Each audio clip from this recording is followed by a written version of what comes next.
Hello दोस्तों, स्वागत है आप सभी का मेरे इस YouTube channel art ice knowledge में। आप सभी का मैं तहे दिल से स्वागत करता हूं। और आज की इस वीडियो में हम लोग छत्तीसगढ़ में एक नया वैकेंसी निकला है, जिसमें शीघ्र लेखक, मुद्र लेखक, हिंदी और इंग्लिश, सहायक ग्रेड 3 और चपरासी की यहाँ पे सीधी भर्ती किया जाना है सूरजपुर ज़िले पे। ठीक है, ये वैकेंसी देखिए, आवेदन करने की अंतिम तिथि यहाँ पे 22/1/2022 तक संध्या 5 बजे तक रहेगा। बाई पोस्ट या स्पीड पोस्ट के माध्यम से, रजिस्टर डाक के माध्यम से आप भेज सकते हो।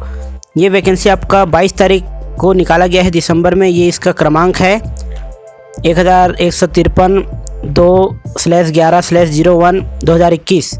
ठीक है, तो ये विज्ञापन क्रमांक है। तो देखिए, सीधी भर्ती है। तृतीय श्रेणी के लिए स्टेनोग्राफर, सहायक ग्रेड 3 और चतुर्थ श्रेणी कर्मचारी के लिए निम्नलिखित पदों पे सीधी भर्ती यहाँ पे होना है। ठीक है, तो ये संविदा नहीं है, सीधी भर्ती है।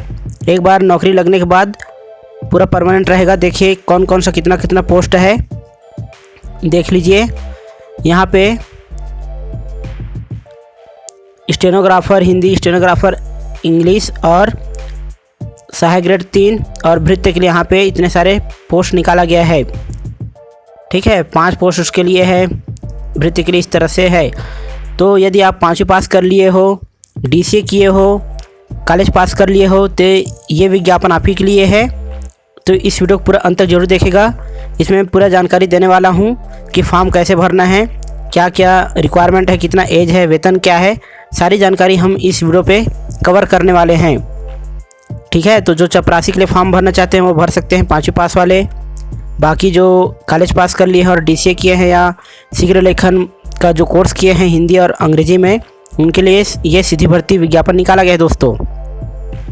ठीक, तो वीडियो में आगे बढ़ने से पहले मैं चाहूँगा कि यदि अभी तक आपने चैनल को सब्सक्राइब नहीं किया है और यदि पहली बार इस चैनल को देख रहे हो, इस वीडियो को देख रहे हो, तो इस चैनल को भी सब्सक्राइब कर ऑल ऑप्शन को, बेल आइकन को क्लिक करके ऑल ऑप्शन को सिलेक्ट कर दें, जिससे कि आपको हमारी नई वीडियो का नोटिफिकेशन आपको तुरंत मिल सके और हमारी कोई भी इन्फॉर्मेटिव वीडियो आपसे कभी मिस ना हो।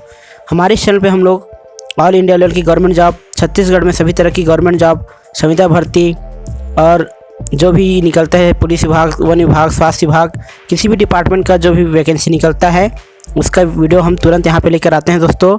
साथ ही हमारे चैनल पे हम लोग GK, करंट अफेयर, कंप्यूटर से संबंधित वीडियो और पुराने सालों पेपर हैं उसका भी यहाँ पे वीडियो हम लोग लेकर आते हैं। तो यदि आप गवर्नमेंट जॉब की तैयारी कर रहे हो तो ये चैनल आप ही के लिए है दोस्तों, इसको सब्सक्राइब जरूर करें। तो चलिए वीडियो को आगे बढ़ाते हैं। देखिए, आपको 22/1/2022 तक 5 बजे तक आपको ये बाई पोस्ट भेज देना है। ठीक है, पहुंच जाए।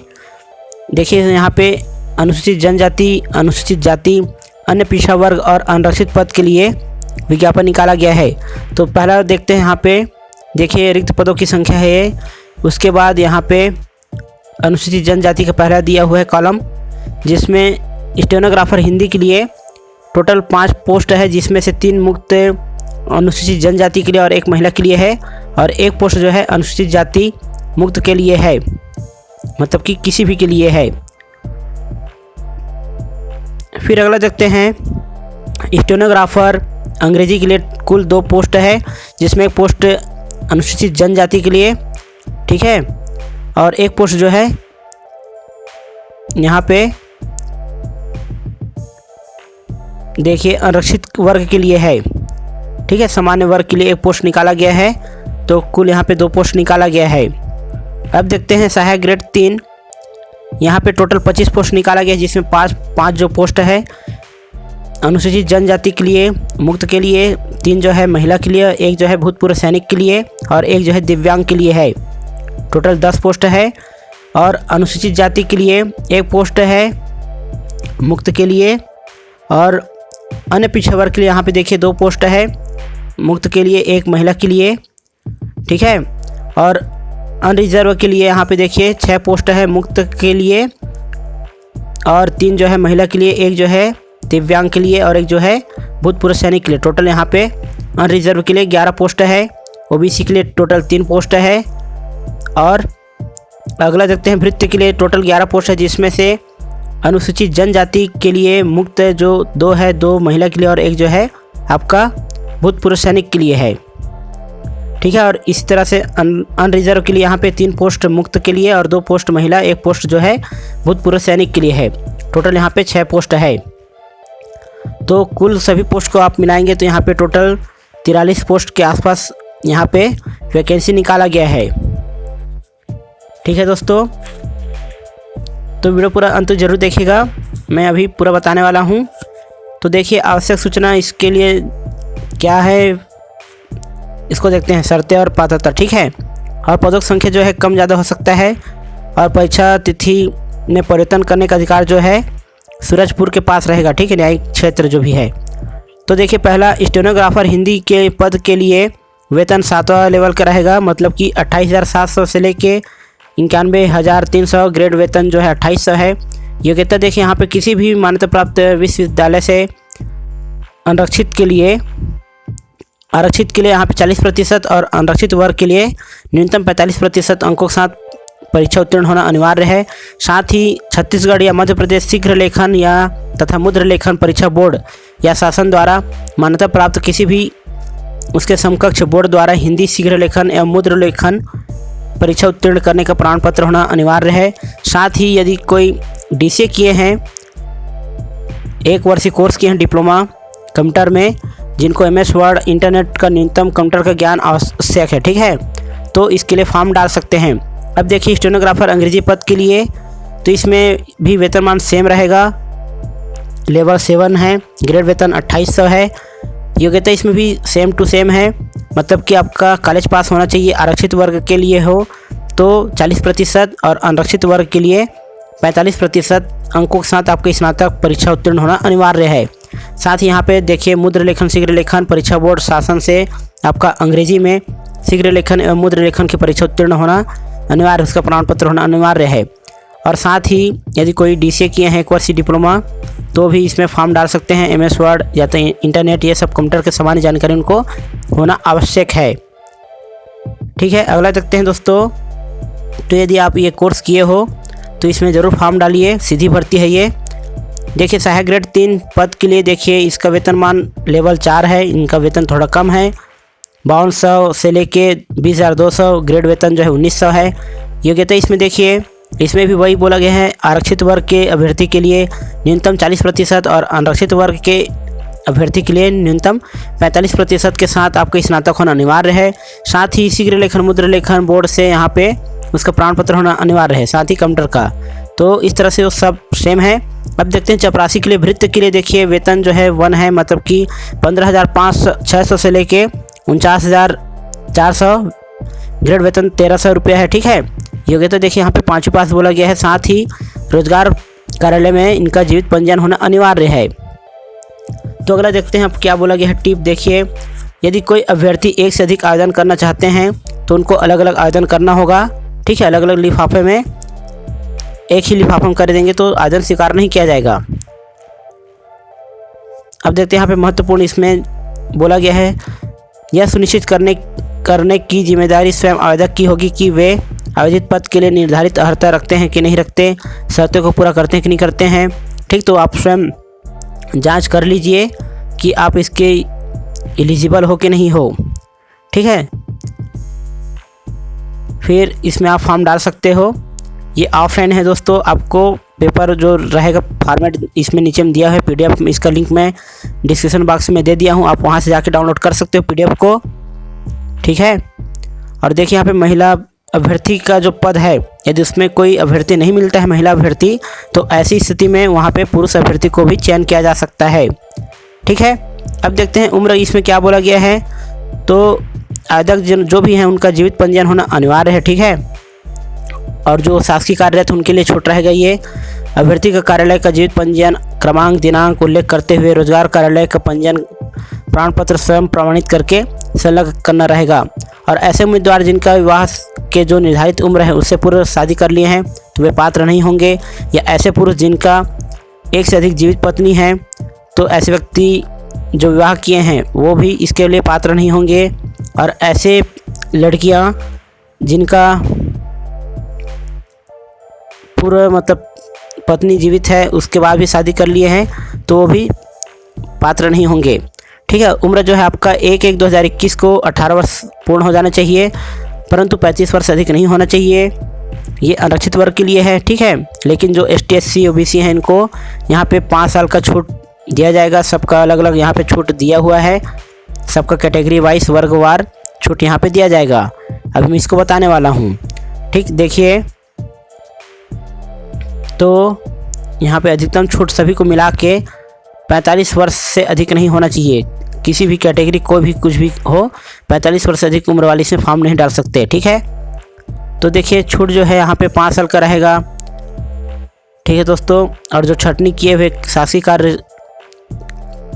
कार्य जो कर चुके हैं कर्मचारी रहे हैं, ठीक है, ये सब देख लीजिएगा। तो उनको यहाँ पे 3 साल का यहाँ पे छूट मिलेगा, ठीक है। तो देखिए, जिन्होंने इसको मैं पढ़ के बता देता हूँ। छटनी किए गए शासकीय सेवक से तात्पर्य है कि जो इस राज्य की अस्थायी सेवा में लगातार कम से कम 6 माह तक रहा हो तथा जिसे रोजगार कार्यालय में अपना नाम रजिस्टर्ड कराने या सरकारी सेवा में नियोजन हेतु अन्यथा आवेदन देने की तारीख से अधिक 3 वर्ष पूर्व स्थापना में कमी किए जाने के कारण सेवा मुक्त किया गया है, तो उनको शासकीय कर्मचारी के रूप में ऐसा लिया जाएगा, ठीक है। और ऐसे अभ्यर्थी जो भूतपूर्व सैनिक हैं उनका भी आयु सीमा यहाँ पे 3 साल का छूट दिया जाएगा। तो वीडियो पूरा अंत तक जरूर देखिएगा दोस्तों।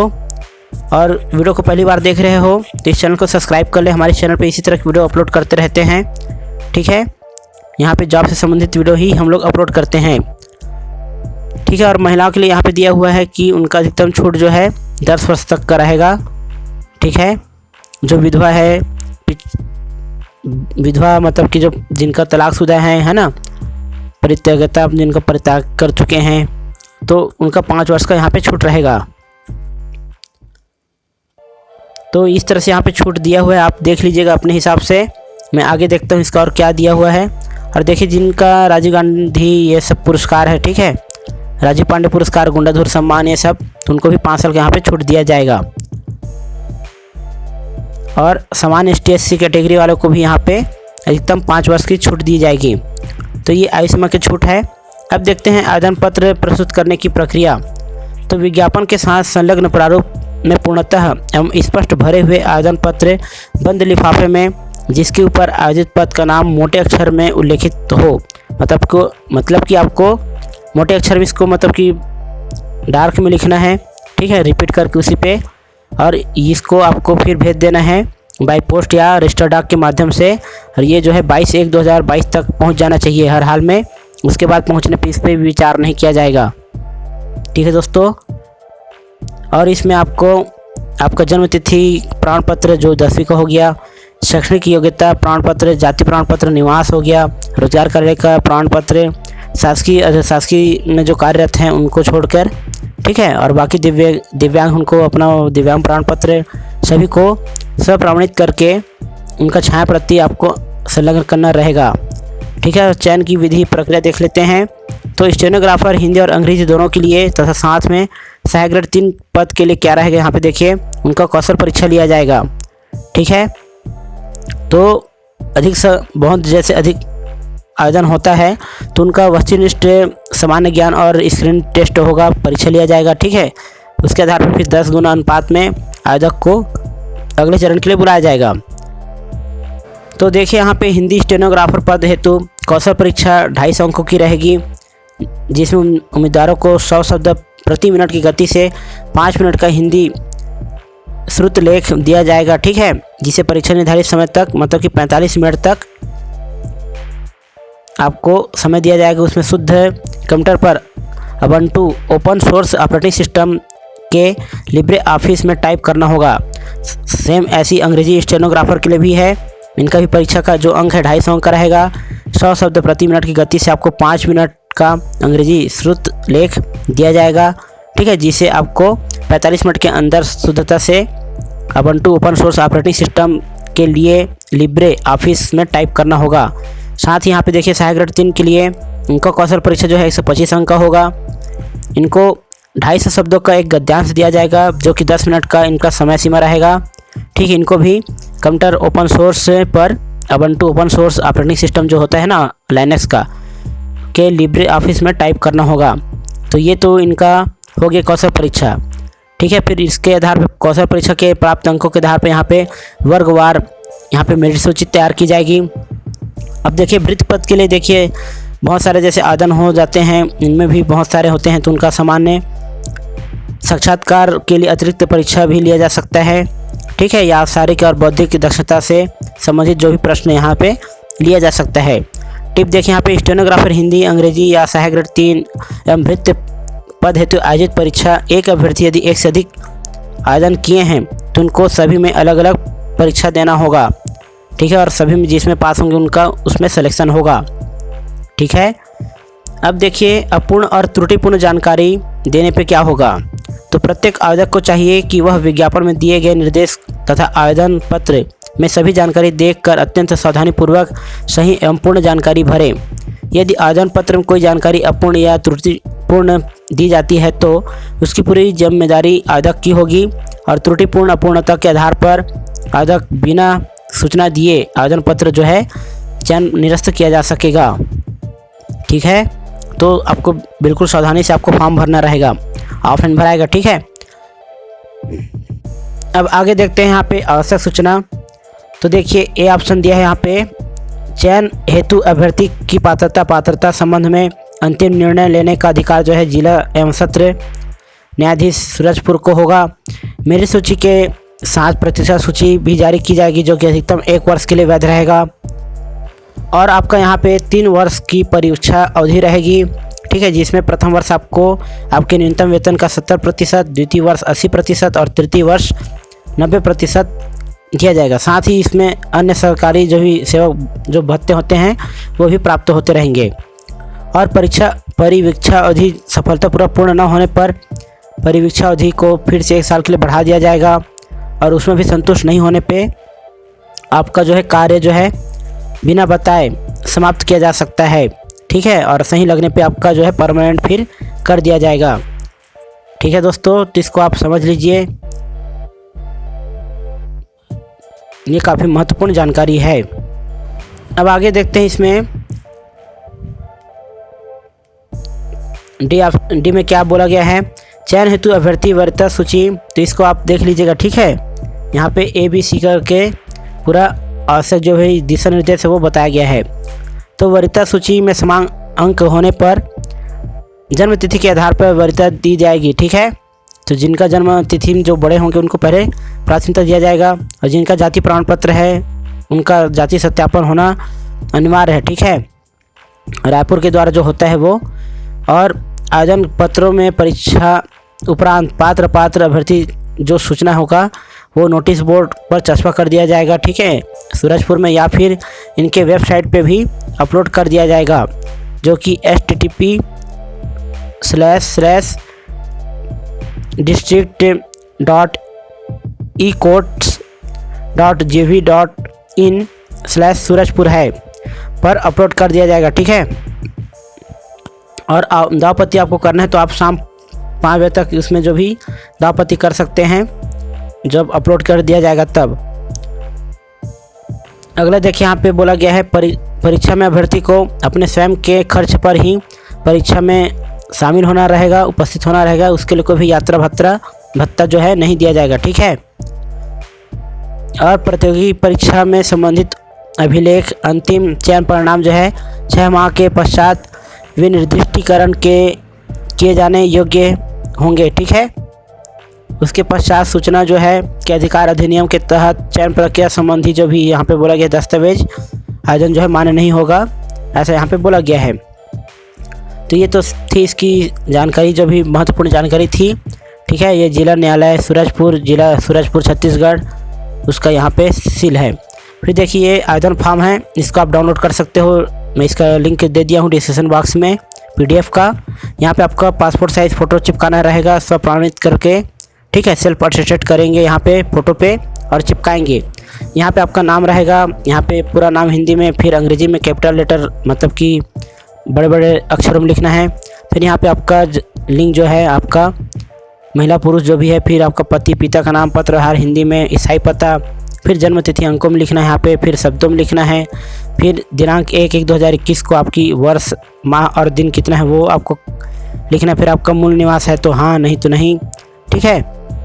फिर अदा का छत्तीसगढ़ शासन जो भी ST SC जो भी कैटेगरी हैं OBC है तो उसमें टिक करेंगे और यहाँ पे लिखेंगे, ठीक है। और जो भी उसका जाति स्थायी जाति प्रमाण पत्र उसको आपको संलग्न करना रहेगा, यहाँ पे बोला गया है, ठीक है। सत्यापित करना रहेगा, सत्यापित वाला। फिर आप जो भी कैटेगरी में इसको यहाँ पे लिखेंगे। फिर यहाँ पे देखिए विकलांग यदि हैं तो हाँ, नहीं तो नहीं, ठीक है। विकलांग है तो कितना, कौन से प्रकार के विकलांग है और कितना प्रतिशत है। भूतपूर्व सैनिक है तो हाँ, नहीं तो नहीं, ठीक है। रोजगार कार्यालय का जीवित पंजीयन क्रमांक यहाँ पे डालना रहेगा, रोजगार कार्यालय का नाम डालना रहेगा। आप यदि विवाहित है तो विवाहित। तो इस तरह से आपको फॉर्म भरना है, ठीक है। यहाँ पे देखिए आपका शैक्षणिक योग्यता जो भी है आपको इस तरह से भर देना है। उसके बाद यहाँ पे देखिए आपका शासकीय अर्ध शासकीय सेवारत है तो हाँ या नहीं तो नहीं, यदि है तो आपका अनापत्ति प्रमाण पत्र आपको प्रस्तुत करना रहेगा। फिर यहाँ पे घोषणा पत्र है, घोषणा पत्र यहाँ पे अपना नाम वाम लिखना है, ठीक है। तो आज की वीडियो में इतना ही दोस्तों। वीडियो अच्छा लगा हो जिसको लाइक करें, इसे अपने दोस्तों के साथ ज़रूर शेयर करें ताकि उनको भी इस विज्ञापन के बारे में जानकारी हो सके, ठीक है दोस्तों। वीडियो देखने के लिए बहुत बहुत धन्यवाद।